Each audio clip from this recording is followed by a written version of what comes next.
Hey, good day. Hi, this is Greg Lewis. I'm really happy to join you this afternoon in Lebanon in Depth.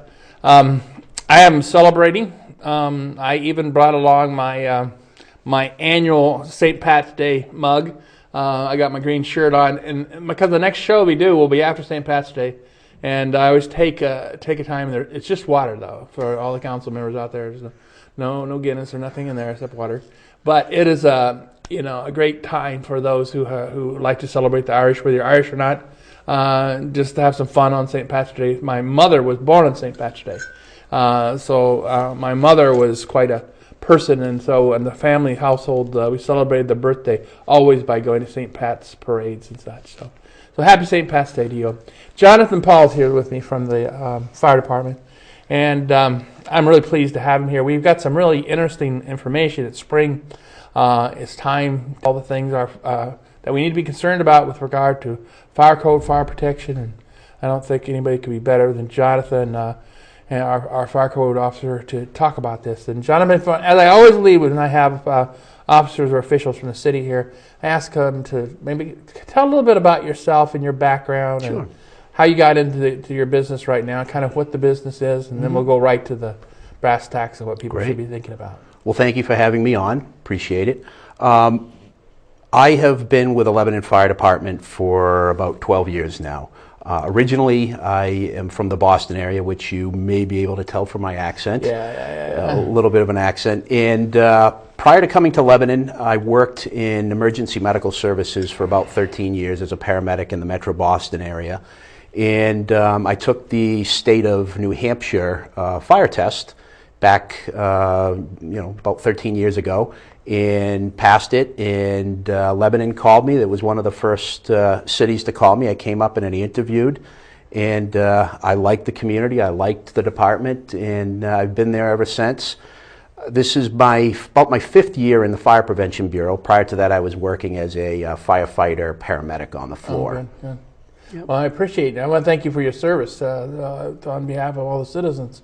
It's great to have people like you in the service. I have a lot of admiration for our firefighting force. Well, thank you. So you're into this role now, and you have a bureau. So why don't you describe a little bit about maybe your specific your duties and the bureau and what you have to be involved with out there in the community. The Fire Prevention Bureau consists of myself and Inspector Dwayne Egner, who's been with the department for right about 10 years or so. And he has a background in both plan reviews as well as fire investigation. And our office deals with inspecting both existing as well as new commercial properties within the city for fire safety and code compliance. We spend quite a bit of emphasis on some of the larger buildings, obviously, such as places of assembly, healthcare occupancies, some of the schools as well we get into. And we also review building permits when they come into the city. The planning office, the building department, when they receive a permit application, they kind of disseminate the information to the various city departments, and the fire department reviews the building plans for compliance with both local and state fire code requirements. The Bureau also, we do investigations of fire and explosion incidents within the city, as well as carbon monoxide incidents where there's an injury involved. And we do public education both in the schools as well as in some of the senior facilities. We try to get in and do age-specific education, whether it be cooking safety or knowing 2 ways out when you're dealing with the younger age group, and getting them familiar with smoke alarms and what they sound like and what to do when they go off. And when we have a significant emergency within the city, both Inspector Egner and myself will operate in the capacity as a firefighter or an EMT. So if we do have a large incident, it would not be unusual to see us wearing a different hat or different clothing as a firefighter or as an EMT. And we work very well with the other departments in the city, with the police department, the building department, and Public Works. We have a lot of interface with them. And So it's really key that we get the assistance from other agencies to help us with our job, and we've been very fortunate to have that. And we've had great support dealing with inspectional issues with the floor, the firefighters and the officers. They're continuously monitoring conditions in apartment buildings, in the schools. I get emails every day from them saying, hey, JP, can you look into this? We weren't really sure if this was kosher. Can you go take a look at it?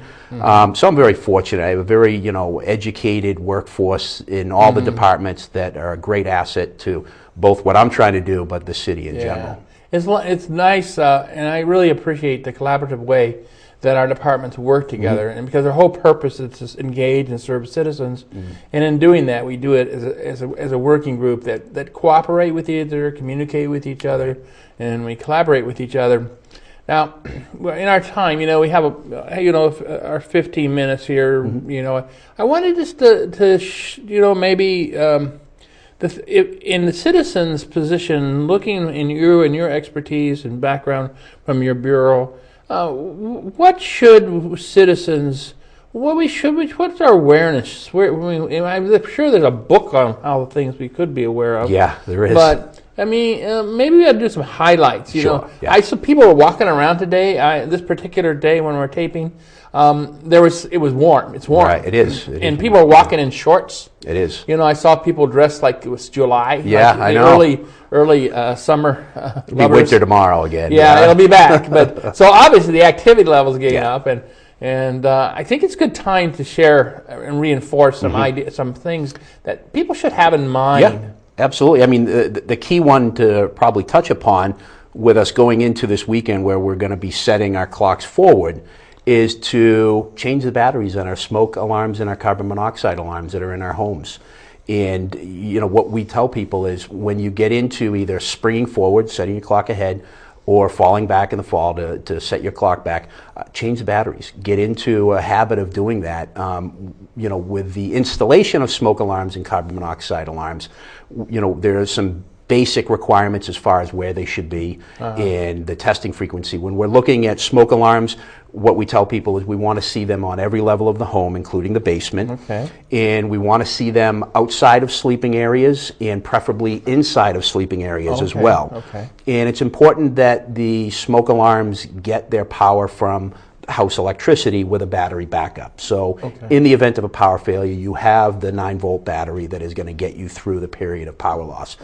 And to have them be interconnected. So if you have a smoke alarm that's going off in your basement because you have an incident down there, you'll hear it in the bedroom, or you'll hear it up on the second floor. With the carbon monoxide alarms, we're looking for having them on every level of the home. And what a lot of people are doing now is they're buying the combination units that you can get that are both carbon monoxide alarms and smoke alarms, and those are perfectly acceptable. And one of the things to remember if you do that is the typical shelf life for a smoke alarm is about 10 years.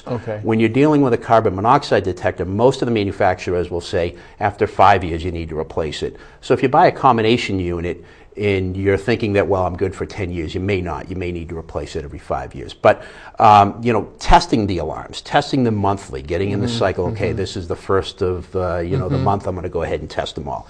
Get the little ones involved if you have them. You gather your family around. Get them the involved. keys that you should be in the family. Dealing with exposures you might have. Yeah, I mean, if you have the little ones that are, we'll say, under age 5, pick them up, have them actually test the buttons so they know what it sounds like, and reinforce with them, when you hear the beep, beep, beep, stay low and go. I mean, they can understand that okay, I need to stay below the smoke, and I need to go to our meeting place, whether it be outside or at a neighbor's house. So it's important to have a plan to go along with testing your smoke alarms and your carbon monoxide alarms. And some people will call me up and say, well, there's different types of smoke alarms. Which ones should I get? There's the photoelectric and there's the ionization. And right now, if you go into most homes that are, have been around for a number of years, you'll probably find ionization type smoke alarms, which are perfectly acceptable. They operate a little bit differently and they respond to different fire conditions than the photoelectric. The ionization detectors will respond slightly quicker to a fast-moving or a large flame production fire in the home. And the photoelectric, which uses a little bit of a different technology, will respond a little bit quicker to a smoldering fire, a low smoke production kind of smoldering incident. And so what I tell people is, if you can get a dual sensor smoke alarm that has both features of the ionization of photoelectric, more the better. That's great. Yeah, that might be your best buy. Yeah, exactly. And it's becoming more frequent to see people purchasing those and saying, I'm going to get both, instead of having, a whole bunch of different detectors all around it. It aesthetically looks better to have one unit, and you can do both. And so, there's an important step to take when you're going forward with, whether you're moving into an apartment or you're moving into a new home. Look at the areas where you think you need to have the detectors, and be careful where you place them. If you're going to have a smoke alarm that is going to be too close to the kitchen area, you're going to be dealing with nuisance alarms quite frequently. Alarm where so you're going to want to try to get it as close to 20 feet away from the kitchen area as possible. And that's the type of things that we try to tell people is just get out there, test them, proper placement, and if you have questions, certainly call the fire department, and we'll give them guidance as best as we can. That's really nice. I remember, I have 3 children, and now of course they're all in their 20s, so they're kind of empty nesters now. But when I was doing it, we'd exercise our plan. Oh yeah, because we had this plan, and I think that the plan came.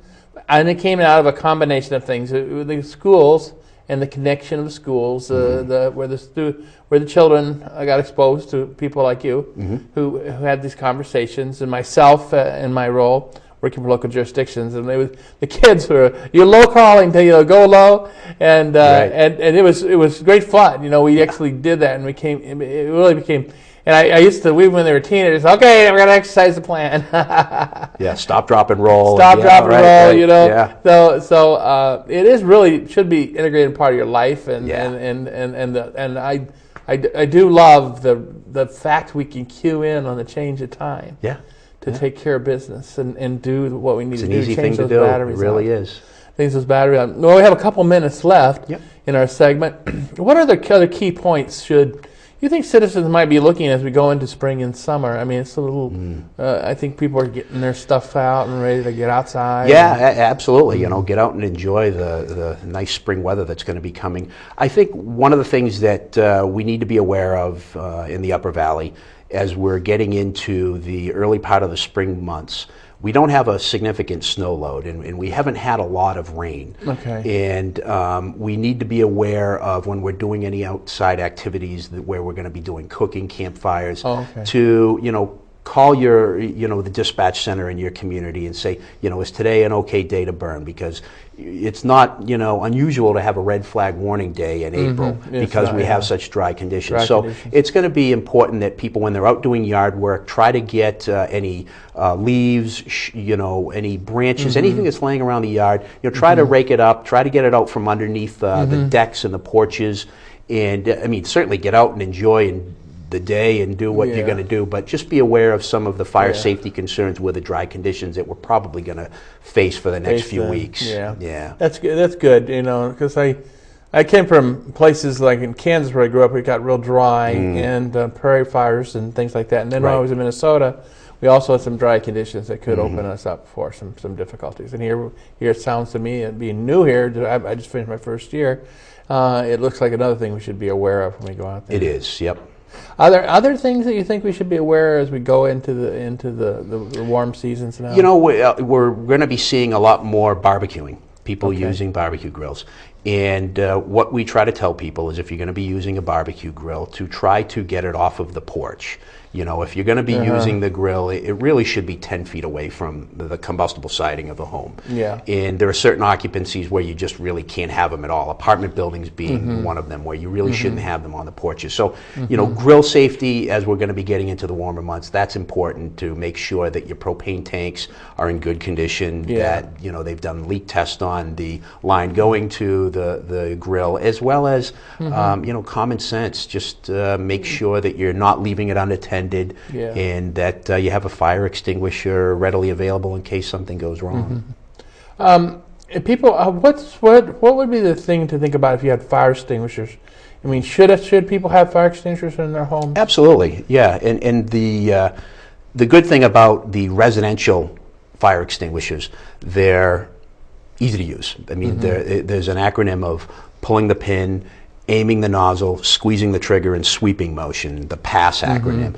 And they're, when you buy the package, it basically tells you on the package how to use it in the event of a fire and how far away you should be from the fire, which can be anywhere from 5-10 feet away. And it's good that all occupancies have them, the residential occupancies and other commercial buildings, which are required to have them. And I recommend that homes have at least one within the kitchen area, because the leading cause of fires in residential occupancies is from cooking. So, have one in the kitchen area, and we'll be more than happy to, teach you how to use it. If you're unfamiliar with using it or you have some concerns with it, give me a call. I'll be more than happy to come over and teach you. That's good. That's good. We always like to have people know about access to information. And I think it's really, we have a world of information now about things. Right, we do. In your mind, if persons wanted to know and learn more about what they should be considering in fire coordination in their homes and protection, where should they go for the information? If they're going to do web-based search, the internet, there's a couple of sites that I would recommend. Obviously, the lebcity.com, under the fire department page. There's some information on some fire safety topics. The Department of Safety, the New Hampshire Department of Safety, the Fire Marshal's Office, also has a great resource of information that people can download, documents.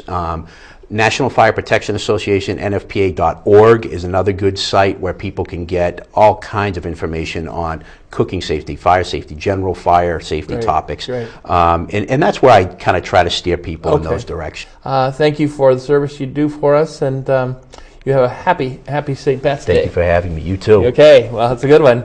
All right, we'll be back here with our next segment on Airport Summit. Thank you.